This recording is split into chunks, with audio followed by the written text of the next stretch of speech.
Well, hi everybody. It's me, Sam, and we are in the middle of week 2, and a lot of stuff coming up. We'll talk about that in another video.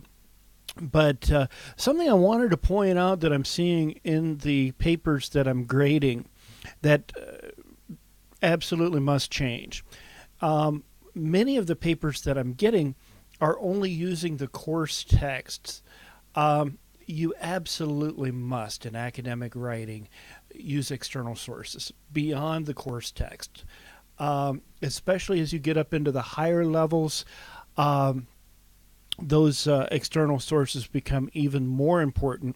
And so at these lower level classes, these 100 level like this one is, it's essential to engage those external sources and show that you are not only considering the course text, but you're also engaging other literature within the body of knowledge. So, and it can be virtually any scholarly source, but keep in mind it must be scholarly. No quoting the National Enquirer. Sorry, folks. Couldn't resist. Wikipedia, stay away from that. Many of the sources are not verified, so you want to stay away from that. If you have any questions, look up scholarly sources in websites such as Owl Purdue. I'll put a link to Owl Purdue in the announcements. That brings me to another point, and that is academic writing. Remember that academic writing is not an email to a friend. It's not informal. Even though you're doing a reflection and the subject is personal, you have to maintain that academic tone. And so make sure that you're doing that. And overall, I'm loving what I'm seeing as far as style and mechanics and active voice. I think many of you are military members. I'm retired combat vet, so I understand military very, very clearly. And so many of you already write in the active voice. One of the things that I'm seeing too is a lot of lead-in phrases.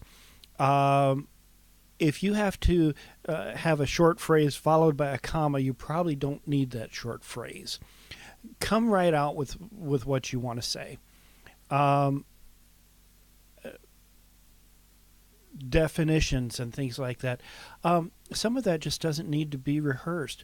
What I'm after is concise writing, not overtly short, but to the point. Just the facts, ma'am. Think Sergeant Friday. And so there's a fine balance between that. And good writing is a mixture of all of those things. And so if you can get rid of those lead-in phrases, it gets right to the meat of what you want to say. I wish I could give you some good examples. There were some in the writing, but I won't use those. So just remember that if it's a lead-in phrase, a few short words followed by a comma, you most likely don't need it or can move that lead-in phrase further into the sentence. Ruthlessly edit. Don't be emotionally attached to anything you write. And I think for those of us in the military, especially those of us who are or were in military leadership, we have had that beat out of us, that we're not emotionally attached to what we write because you write an enlisted performance report or inspection findings or any number of 1,000 military subjects we write about, and it will get edited numerous times before it gets up the organizational food chain. So ruthlessly edit. Here's a little tip. When you've written something and you're getting ready to submit it, you get to a point where it's like, I'm sick of looking at this thing. I'm ready to send it off. Fight that temptation And one of the things that you can do to edit it, besides hand it to somebody else and say, hey, look at this, my eyes are tired, read it from back to front, go bottom up. And that's going to help you catch some of the stuff you wouldn't catch otherwise. We get used to seeing patterns of phrases and things like that, and our mind just kind of breezes over some things and we miss things. So read it the other direction, and you'll catch things you wouldn't otherwise.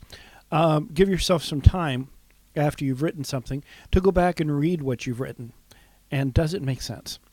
Colloquial expressions, idioms, things like that. Stay away from those. Those are not welcome in academic writing, and neither are contractions. Don't use don't. Okay. If it has an apostrophe T on it, don't use it. Use the long form of it. Do not instead of don't. Does not instead of doesn't. Has not instead of hasn't. You want to stay away from abbreviations as much as possible. That includes contractions. So look up colloquialism in Google, and it'll give you a good description of what not to write. Often prepositional phrase of, not, because, for, etc. Those type of phrases can typically be deleted or rewritten so the sentence has more clarity. Those are some things that'll punch up your writing, and I tell you, if you'll those people who write well typically make between 10 and 15 grand more a year. So it's to our benefit to become the best writers we can be. So good stuff I'm seeing. I love the quality of the writing that I'm seeing. I love the quality of the reflections that I'm seeing, and the applications, and how you folks are applying these concepts to your work centers and to your own leadership context. That said, please pay attention to those details, and especially use those academic sources. I need to see more of that, and grades are reflecting the lack of those sources. So we'll get it better for next time. That's it for now. I'll have more that I'll post for you at another time. Have a good evening. So long.